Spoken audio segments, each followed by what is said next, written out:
We were civilian women pilots. We were not militarized at the time. The bill was defeated in Congress. And in one way, it was nice because we could wear our own clothes on dates. We wore uniforms on the field. And we really could, say, go buzz, boy, if they were colonel, anything. We were completely in control of ourselves. It was wonderful. We loved to fly. The women pilots loved to fly. And it was never boredom, it was never a gruel. And so some of the men didn't like to fly as much as we did. And they'd just let us fly. They'd let us take over as much as we wanted. And they'd sit back and read a paper or whatever,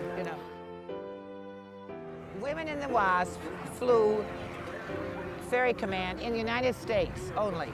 Nobody flew across the pond. Some of the women went into Canada with P-40s for Russia. But Hap Arnold didn't want us to go over the pond. I was sent to the 2nd Ferry Command for only 2 weeks. I checked out in at 86, and then instead of going on and ferrying planes, where there was a whole squadron of women there, I was sent to 4-engine school, and that meant I was into the training command, out of the ferry command into the training command. Everything was all, it's all organized.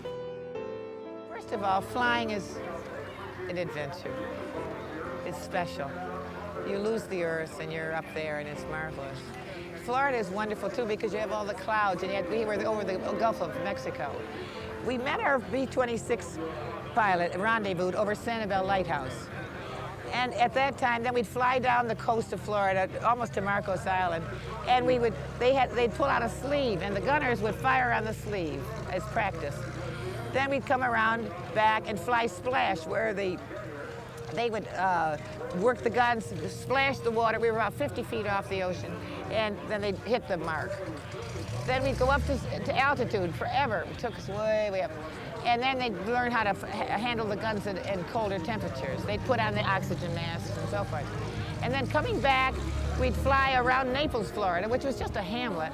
And then P-40s or P-51s would come up and they would dive bomb us and would attack the plane. And they'd track that on camera. I admire every gunner who ever flew an airplane in combat. They were stuck in something, and they had to actually go on a mission, and they knew what they were getting into. Now it comes. The enemy pours in at you from every point on the dial. They knew the flak was there, they knew the fighters were there, and they weren't flying the airplane, so they weren't distracted. When you're flying, it's just like driving a car. When you're driving, it's wonderful. You solve the problems. You handle emergencies, but they're sitting there. They're waiting for the action. They're waiting for what might happen. And I think the strain on a gunner might be as tremendous as it was to be on a pilot. I have great admiration for them. 8 o'clock high. You don't want it. ME 110. 1 o'clock high.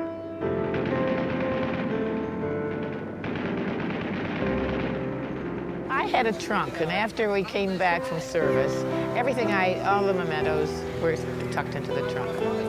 And one day, about 30 years later, we opened my trunk, and all of a sudden, all these memories just sort of poured right out. First time. My kids didn't know anything about this. No one knew anything. I never talked about it. There were no WASPs in Rochester. And so that was the beginning. I had been lost in a sense. I hadn't gone to reunions because my names had changed and I hadn't followed through.